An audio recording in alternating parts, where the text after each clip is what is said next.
This is from CBSSports.com, ranking 5 underwhelming quarterbacks and their likelihood of bouncing back. Number 1, they have Dak Prescott. 2, Jared Goff. 3, Jalen Hurts. 4, they have Deshaun Watson. Likelihood of bouncing back, they say minimal. Appears he's cooked physically and mentally. Of course, at his age, not yet 30, Watson should be in the prime of his quarterbacking career, yet his shoulder, while medically cleared, doesn't appear right, and he's repeatedly opted to run when he's staring at open receivers. They also had Daniel Jones on the list, and likelihood of bouncing back being minimal. Pressures come bad decisions, inaccurate hurried throws from Jones.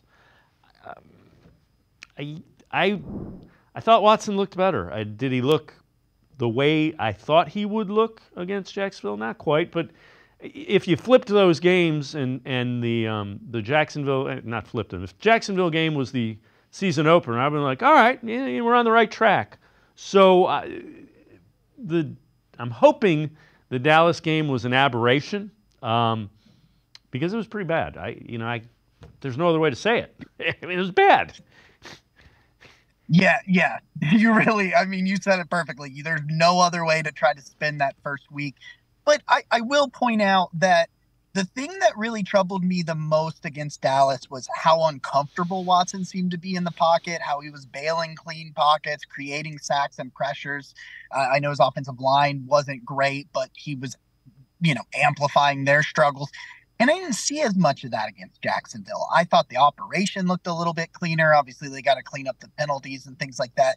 But week 1, I saw Watson dropping his eyes immediately, where once pressure started getting around him, where I didn't see that week 2. I think if you take out some of those drops, he probably throws for 220, 230, doesn't turn the ball over, gets a touchdown, just looked to me just more comfortable. I don't get being completely cooked physically, that the comments there, because I thought his mobility and his ability to kind of navigate the pocket and some chaos and extend plays, I thought looked pretty good last week.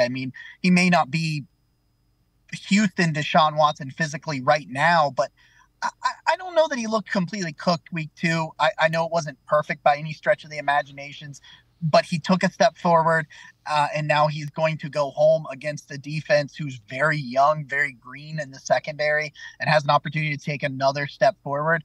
I'm not ready to start him in fantasy football yet, but I do think that he has a better chance to bounce back than some people are giving him credit for. Yeah, again, you want to see progression. So I'm with you.